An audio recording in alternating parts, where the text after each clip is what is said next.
my pleasure to welcome you to Business Daily, coming to you from your channel of choice, Trust Television. We are set to give you all the updates from the world of business. Of course, we'll break down business-related policies through factual analysis. We take you through the stock market from Customs Street in Nigeria's commercial hub, Lagos State, to Wall Street in the United Kingdom, and also bring you updates from the Tokyo Stock Exchange. We'll make it holistic here on Business Daily. Thank you for joining in. I am your host on the program, Christiana Amodu Otian. We are set to bring all the updates to you. First, we'll begin with the headlines. We'll begin from the telecommunications sector. 5G network action. The Nigeria Communications Commission, NCC, declares Airtel sole bidder of the 3.5 GHz spectrum. And in aviation, Africa Aviation forecast airlines may record $638 million loss in 2022, $213 million in the year 2023. That is coming from the IATA. You get to hear more on the Business Roundup segment of the program. I'll take a short break. When we return, time to go into the stock market. Please stay with us.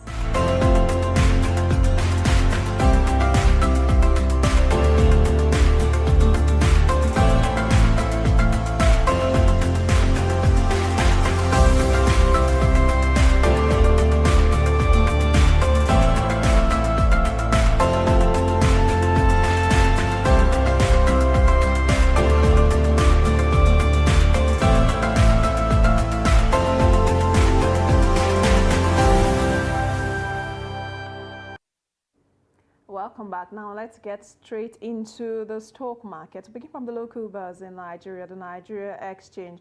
Now, the winning streak we saw that has been dominating the Nigeria stock market was halted in penultimate trade for the week. We saw the all-share index, the benchmark all-share index, declined by 0.13%, and it settled at 48,365.14. Now, looking at activities, now the activity levels on the Nigeria Exchange, a total volume of 148.16 million shares valued at 2.98 billion naira changed hands in 3,391 transactions on the floor of the Nigeria Exchange. The equity cap, on the other hand, settled at 26.37 trillion naira. Now, a lot has been said about activities on the Nigeria stock market. There was a whole lot of green sentiment on the Nigeria stock market. Now, heavyweights like MTN Nigeria, GTCO, Cadbury, FBN Holdings came under selling pressure, bringing down the exchange at the close of transactions despite strong investor sentiment on the local buzz. Now, let's go over to other buzzes. We'll begin from Africa's largest buzz, talking about the Johannesburg Stock Exchange. Now, we are seeing an upward trend of 0.15% here for the opening, now with 74,577. Now, South Africa has been in the eye of the storm recently, talking about issues that have come in both on the economic front and the political front. And remember, as it is normally said, good economics translates to good politics and vice versa. Now, locally, power utility Eskom said that the worst outage level on record, called Stage 6, will continue into Friday in South Africa. And on the data front, South Africa's consumer confidence improved in the fourth quarter of the year 2022, hitting the highest since 2019. For Ghana, we're seeing the exchange stay in the flat line, 2,461. Of course, Ghana still trying to negotiate $3 billion from the International Monetary Funds. Now, a lot of investors, bond investors, had to also forgo some of their profits to ensure that that program comes on board. Many have said that this is a turbulent time for Ghana, that they expect the country to bounce back as they have laid a strong economic foundation. What's that economic foundation? Talking about building a production economy. Let's move over to Wall Street and see what are the colors. Now, the colors on Wall Street are staying green. We have three greens here pointing upwards from the Dow Jones Industrial Average, the S&P 500, and the tech-heavy Nasdaq Composite. We are seeing all that in positive zone. For the Dow Jones, up 0.55%, the S&P 500 climbing 0.75%, and a surge of 1.13% for the tech-heavy Nasdaq. Now let's move over to the European Straits and see what's happening with European markets. What's dominating the Eurozone. Now for the FTSE 100 in the UK, opening higher, 0.21% there, 7,489. The CAC in France, the CAC 40, climbing 0.14%, 6,656. And the DAX in Germany, climbing 0.26%. Now, after a relatively muted week for European stock markets, a host of significant risk events are coming down the next week now, including the US Federal Reserve meeting and the Bank of England's next monetary policy meetings. Now, next week is a key week for the year end for stock markets. What is the Jerome Powell-led Fed in the United States? What's going to be the stance for the monetary policy in the US from the US Federal Reserve? Now, there's been a whole lot of aggressive tightening coming in from central bankers around the world. How are these central banks, talking about the BOE, the Bank of England, and the US Fed, what will be the body language? What will be the message that they would send? That will be the key focus for markets as markets prepare to wrap up the year 2022. Now, going over to Asia, now the Hang Seng Index in Hong Kong led gains in Asia as China inflation data came in roughly in line with expectations. Now we have the numbers up. The Nikkei 225 in Japan, 1.18% higher. The Shanghai Composite in mainland China, 0.30% higher. And the Kospi in the South Korean region is up 0.76% at 2,389.04. Let's move over to the commodities chart now and see what the numbers are looking like. What are the arrows saying for the commodities market? Now, oil prices bounced on Friday as closure of a major Canada to US crude pipeline disrupted supplies, but prices remained near December 2021 lows on concerns over slowing global demand growth. Now we are seeing that the international benchmark for crude oil, talking about Brent crude, is staying at the lows it hit last in the year 2021, $76.33 per barrel. Now we're seeing this is in positive territory, but this is still relatively lower to the prices we have seen the Brent crude hit in recent time. We saw some oscillation between $85, $86 for this commodity, and now we are seeing it drop to as low at $76.33 per barrel. Of course, we are not ruling out decisions from the OPEC Plus, talking about it's going to maintain the cut it has now from now through the year 2023, and the ban and the cap on Russian oil. So that's really a whole lot of news affecting, of course, what's happening in China cannot also be ruled out, talking about the COVID-19 issues. For the bullion, the yellow metal gold is at $1,791.60 per ounce. The shiny metal, the ornaments there, staying largely in positive, up 0.13%. Silver is at $23 there in the red. The only red we are seeing on this chart is coming in from silver, down 0.05%. For agro commodities now, interestingly, these commodities are staying positive. Today, the palm oil, $3,982. Now, the fight against climate change and biodiversity loss, the EU agreed to set mandatory rules for companies selling a series of products, including palm oil, and to ensure that those commodities do not come from deforested any land anywhere in the world, putting a floor on the prices where prospect of lower output and robust export demand. And we are seeing all of those policies, of course, affecting prices for wheat. Wheat is at $725.51. Cocoa is at $2,492, up 2.26%. So a lot of these commodities are waxing strong. But of course, when policies come in from governments around the world, especially the economic powers, it tends to affect what happens in the stock market and into the commodities market and even the cryptocurrency market. Let's take a look at the crypto watch. Now, Bitcoin up 0.17%, $17,214. Now, a lot was said about what's happening with this market, especially peculiar to recent development, talking about what happened with FTX. Now, that sent a whole lot of quake into the cryptocurrency market, hence why we are seeing the market at all-time low. Interestingly, Bitcoin was as high as $60,000, but it has hit what we are seeing now, $17,000. A whole lot around how this market was a bubble that was going to go off in the faces of investors. A lot of coins, alternate coins, all sprang up at some point. But we have seen the flagship cryptocurrency, Bitcoin and Ethereum, all staying at top of that chart. Ethereum is up to 0.26% there at $1,281.46. For the Binance coin, still around the $296 mark, although shedding 1.92% there. So a whole lot of focus for the stock market, for the numbers. The focus for the numbers has been what's happening, especially with inflation, with central banks. Those were the headliners for the stock market this year. Those are the numbers we have to crunch for you today. We'll trust us to continue to bring you updates from the stock market on Business Daily. However, let's go and take the business roundup. The Nigerian Communications Commission, NCC, has declared Airtel Networks Limited as the sole bidder for the 3.5 GHz spectrum auction of the 5G network. In a statement signed by Ruben Mulcar, Director, Public Affairs Department of the Commission, only two companies, Airtel Networks Limited and Standard Network and Connections Limited, expressed interest in the auction of the 3.5 GHz spectrum band. It, however, stated that only Airtel paid the intention to bid deposit IBD as stipulated in the Information Memorandum IM. The statement also disclosed that there shall be no further bidding as the Commission proceeds to the assignment stage in line with the published Information Memorandum guiding the licensing process.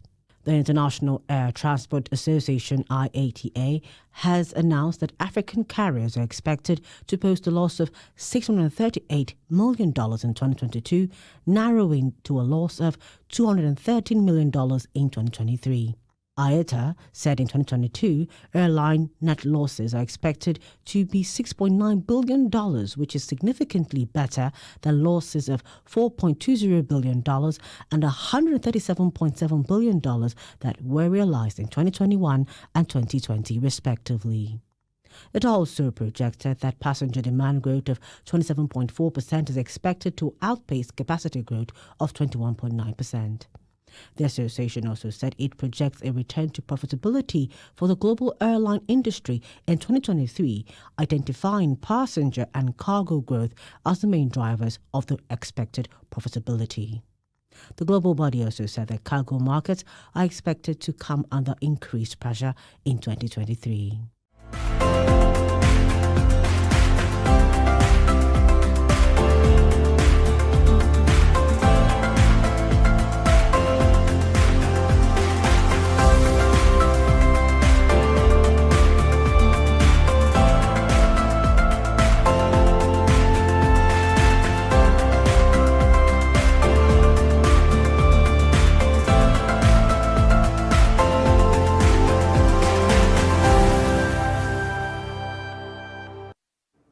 Welcome back. Now let's get into the crux of the matter for the discussion for today. A lot of mixed reactions have trailed the announcement by the Central Bank of Nigeria. Now this is sequel to the policy we saw on the Naira redesign, and the CBN is talking about cash withdrawal limits for individuals and organizations, 100,000 for individuals per week and 500,000 for organizations. That will be the focal point of the program today. The CBN governor was in Katsina and he was speaking to issues that have come up after that guideline came out. And he did say that Nigerians, a lot of these policies is not to fight Nigerians. The CBN is not being draconian.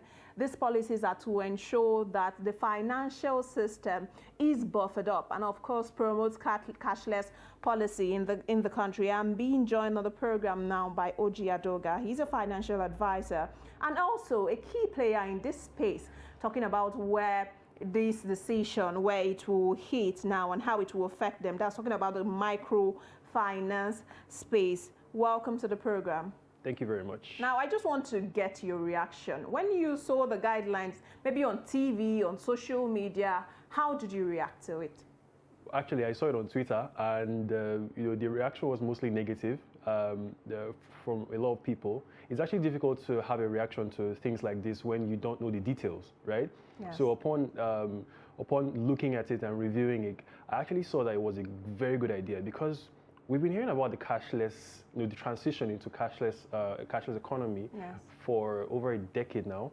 Perhaps this could be one of that revolutionary moments when it eventually takes off. But that doesn't mean that there are no drawbacks, right? There's going to be a lot of consequences to it because we're still, living in an economy with a very big informal sector. True. It's a lot of people who use cash, and not necessarily because they want to use cash. It's because that's the only way they know how to, Yes. trade, transact, and do everything that has to do with business. And well, my reaction has actually been a moderate one in terms of sizing up the consequences as Yes. against the rewards. I've actually seen that the CBN's policy is very well intentioned, Okay. but the implementation of it might meet some rough edges. Okay, so OG, I'm going to hold you on your thoughts there. Now, you brought in that slant of financial literacy because a lot of people still operate with cash, raw cash to do businesses. We'll talk more after this short break. So it promises to be very insightful when we come back. Don't touch that remote. Don't change the channel. We'll be right back shortly. Stay with us.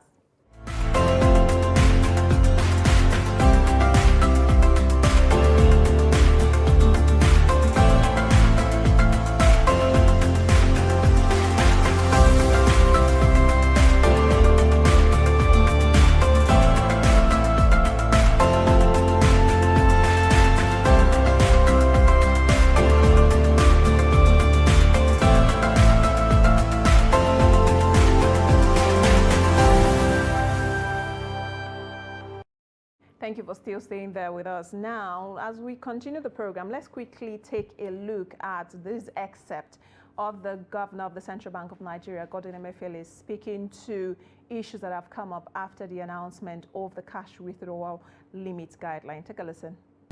Well,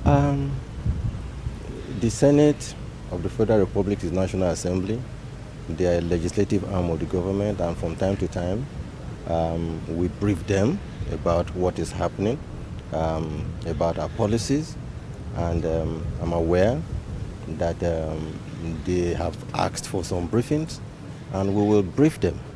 But I think it's important for me to say that the cashless policy started in 2012, okay? But at almost 3 to 4 occasions, we've had to step down the policy because we felt that there is a need for us to prepare ourselves and deepen our payment system infrastructure in Nigeria. Between 2012 and now 2022, almost or about 10 years, we believe that a lot of electronic channels have been put in place that would aid people in making banking, conducting banking and financial services transactions in Nigeria.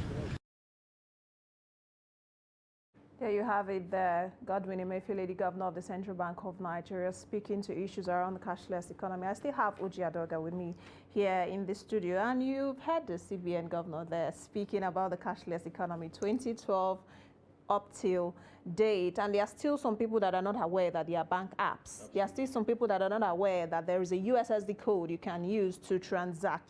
What's the level of preparedness now, talking about this cashless policy, transitioning into a cashless economy now, vis-a-vis or juxtaposing that with this recent announcement around the cash withdrawal limit? I think, personally, I think the adoption of, mobile or digital payment options, digital payment processes have been very slow. And if you look at the numbers, for example, the number of bank accounts that are available in Nigeria, we have around 140 million bank accounts. And this is a country of 200 million. And if you look at also the number of people who are registered for NIN, number of people who are registered with the SIM cards and all of that, it tells you that around 30 to 40% of Nigerians aren't enrolled in digital systems, right?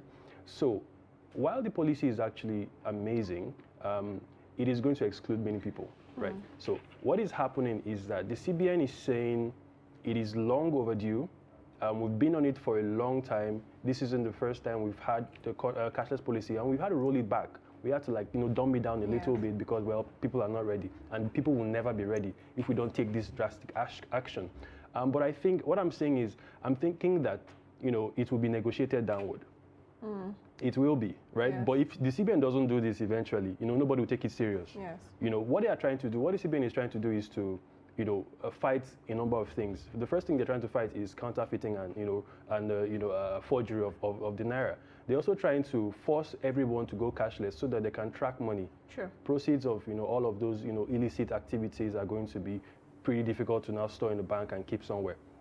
They are also trying to make sure that people are included. It might sound counterintuitive, you see, but when people are able to transact money on their own without third parties, right, you're able to get them, to pay tax and, to do things, by themselves. And it's a lovely idea. But I think what the representatives are doing is to negotiate it, which is expected. Okay. There's also another slant of POS operators, because I was speaking to a financial analyst, and he said that a lot of these POS operators perpetrate fraud through their system, the agents now. So one of our correspondents spoke to some POS operators. Let's quickly just have some respondents and hear what they have to say about how this policy will affect POS operators in the country. Please, let's have that out. Point-of-sale operators also called on government to have a rethink on the policy, adding that youths in the country are predominantly using the POS as a means of livelihood. So we now that is doing the POS is because we don't have any other thing to do. Now that we have this one to do, they want to snatch it away from us. And this bank that is giving us, maybe if I go to bank today, I will get like 400,000 or 300,000. We'll come back and sit down and manage it. 1,000, 2,000, 3,000, 10,000. The money will be gathering, maybe the 100 naira, before you know it, we get up to 5,000 a day or 4,000 naira. But now, with this kind of rule now, there is no way we can get even 2,000 or 1,500. So 1,500 will not buy me food, morning food and night food. The way they want to do their thing, let them do. Let them not change our rules. Those things they are changing will affect us youth, to affect us, and to make us change our mind. Otherwise, get other things done. So they should just leave the olden days rule. If they want to change the currency, let them change the currency only. So we have the last respondent there, basically saying, government, you people should do your day. Let us do our day in this aspect. But then you talked about disenfranchisement, because these respondents have said that it's going to affect them in this way. I want you to speak to this issue quickly before we move on to the next. Oh, and it is. It's going to. The young man said, government should leave them alone to do what they do. And look at it this way: if you limit the volume of transaction, right, you're actually limiting the amount of money they can make. True. Right? Now, there are huge ecosystems that have been built around POS, and not just transaction of money, not just withdrawing and deposit. They are paying. People pay bills on POS. There are companies and startups, right, like my own, who rely on POS for onboarding of customers. Now, when you make it difficult for people to actually access those services, and when you make it difficult for people to get some volumes out of that, you are telling people to go and find other means. And here's what will happen. When you make something scarce, people don't just go to the alternative. Yes. Sometimes people go for a costlier version of that same thing because it is scarce, and that's what happens. That's why we have a lot of inflation, because of scarcity. So when you make cash scarce, you might think that people go digital, but sometimes people may just go and buy more cash and hoard it so they can sell it to other people. And we see that happening to the mint 200 naira notes. You can't find it anymore because people are buying it to spray at parties, and people buy it at a premium. They charge it. So you want to buy 200 naira notes, you have to pay 30,000 naira. I think the CBN has also criminalized it is a criminal offense. Yes. But people are still doing it because it's an economy, and economics find its way around law. It's just the way it is. I want you to speak on, as we're going forward in drafting out guidelines, drafting out policies, because you mentioned that a good chunk of those in the Nigerian economic, the financial space, are still largely informal. Now, the CBN recently released a financial inclusion strategy 3.0, pushing to achieve 90 to 95% more individuals into the financial net. Going forward, what does this mean for stakeholder engagement, especially for Nigerians, like the POS operator that just spoke? One thing I think is that, you know, we have to engage telecom, right? If the cashless, policy, if the cashless systems that the CBN is trying to introduce is going to actually take root, if it's going to actually get adopted, it has to come via SIM transactions. Mobile networks have to now perform banking operations, right? Now, I don't know if, many of the stakeholders, many of the informal stakeholders were consulted about this, because we can see what the reps are saying. It's almost as if the CBN woke up one day and said, you know what, we're doing this today, just like what we had with the NIN. We need to talk about it, because it's not going to happen as easy as it has been said. There's going to be many people who are stuck. And I give an example on my channel the other day, and I said we are working with the Nigerian system economy where people still have network problems with their mobile banking apps. Right? It's not a perfect solution yet. Let's not even talk about the brain drain that has recently happened in that sector. Right? Yes. You have problems making transfers with people on your mobile app, right? So it tells you that the solution with the alternative is not perfect yet.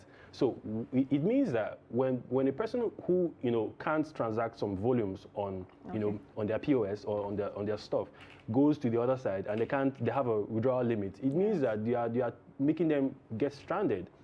So it's not even going to affect most of us who are in the cities who have a lot of options. It's going to affect those who have used cash all their lives and don't know any other system apart from cash. Thank you so much, Oji Adoga. They're speaking to matters arising from the announcement from the Central Bank of Nigeria on cash withdrawal limits for individuals and organizations. Thank you for coming to share your thoughts. Thank you so much. And that's where we wrap it up for the program today. The CBN governor also did state that the CBN is open to also bringing in tweaks into this situation. The CBN governor said that yesterday in Daura, that tweaks might come in terms of the limits. There might be tweaks coming there, but that there will be no reversal on the deadline date for this announcement. Of course, you can catch up on all the news breaking on our social media platforms. Trust us to give you the news, updated news in the polity and in the spheres of business. I am Christiana Amodu Otinya. Thank you for investing your time with us on the program, and continue to stay safe. Bye for now.